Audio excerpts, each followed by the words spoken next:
Hello Internet, and welcome back to my Big Damn TV Geek vlog. It is season finale time. So this week I thought it would be fun to take a kind of rapid fire style look at a bunch of shows' season finales and talk about what I liked, what I didn't, and what I'm excited about for next year.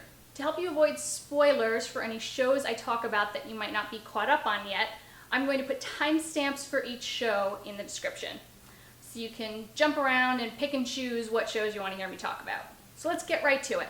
First up, Parks and Recreation. This finale actually aired a while ago, but I think it was probably my favorite of all of the finales I've seen so far this year.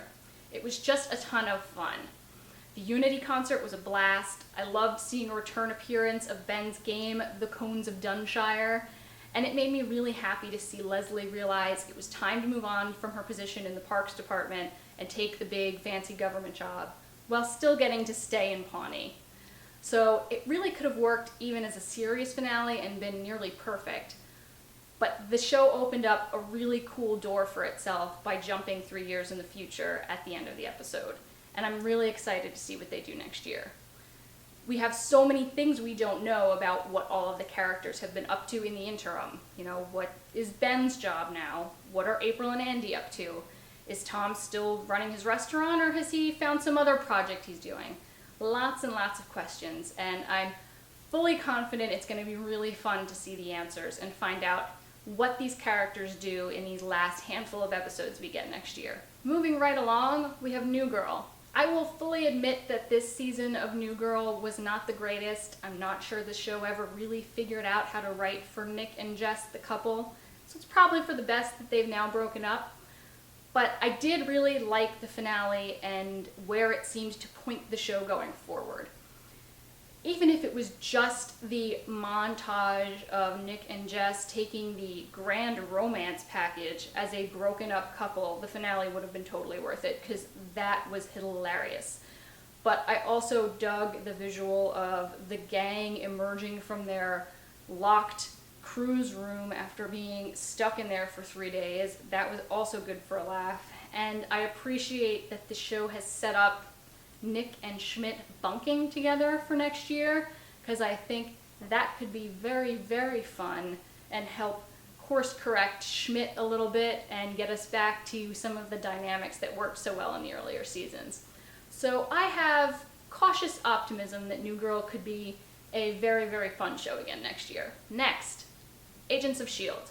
This show really found its groove after the release of Captain America: The Winter Soldier, and I really loved the finale. There were some great action sequences. I especially was a fan of watching May kick the ever-loving shit out of Ward. That was very satisfying. There were some great emotional scenes with Fitz and Simmons when they were trapped underwater and thought they were going to die, and he tried to sacrifice himself for her, and I thought that was great. There was a nice swoop in by Nick Fury to save the day for those two. And what was great is it wasn't just a cameo. Fury was actually in the episode.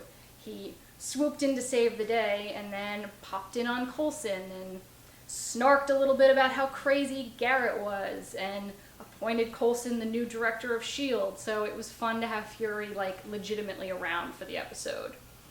I really can't wait to see what they do next year. They've set up some really interesting stuff. We don't know if Coulson might be going crazy like Garrett did. We don't know what exactly the story is with Skye's parents, but one of them was just tipped off who she is, so that's probably not going to be great. And we don't know how okay or in what state Fitz is in, so that may or may not be an issue going forward too.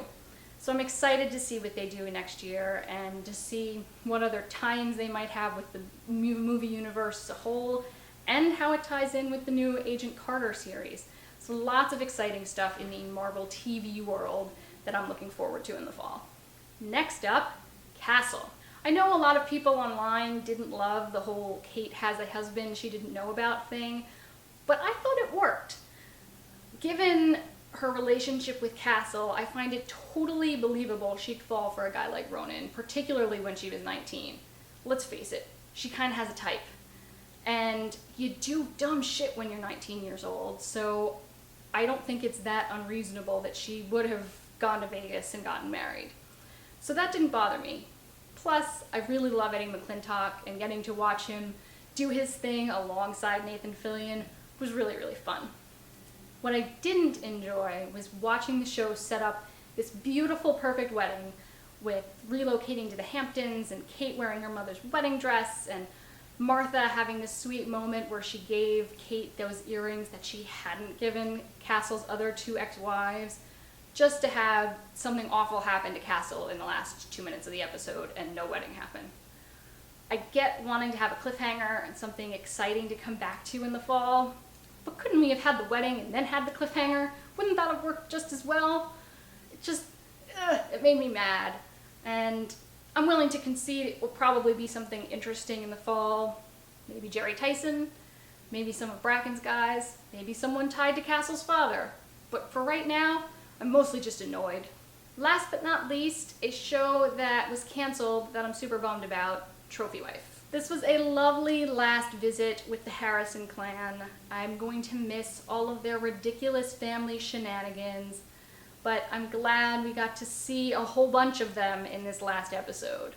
Whether it was Bert tricking Sad Steve into telling him where Jackie was, or Kate going way over the top with the Mother's Day gifts for Jackie and Diane and bringing the kids along for the ride, or listening to Pete list the gross amount of food he ate that made him think he was having a heart attack, and then watching the family later on play charades with entirely clues that were some form of Dad's fake heart attack. It was just a nice reminder of why this show was so special and so fun to watch this year. So farewell, Trophy Wife. I'm sorry you didn't get to live longer, but I'm glad we got to experience you this year for the time that we did. So that's my whirlwind tour of season finales. I know I skipped some, but at a certain point this video would be so long you'd just stop it, so I had to leave some out. What season finales have you enjoyed this year? Did you agree with me about the ones I talked about in the video? Let me know in the comments. As always, please like and share this video if you enjoyed it. Please subscribe to my channel so you can keep on seeing my vlogs. You can follow me on Twitter at BigDamnTVGeek, and you can find a link to my blog in the description. Thank you again for watching, and I'll see you next time.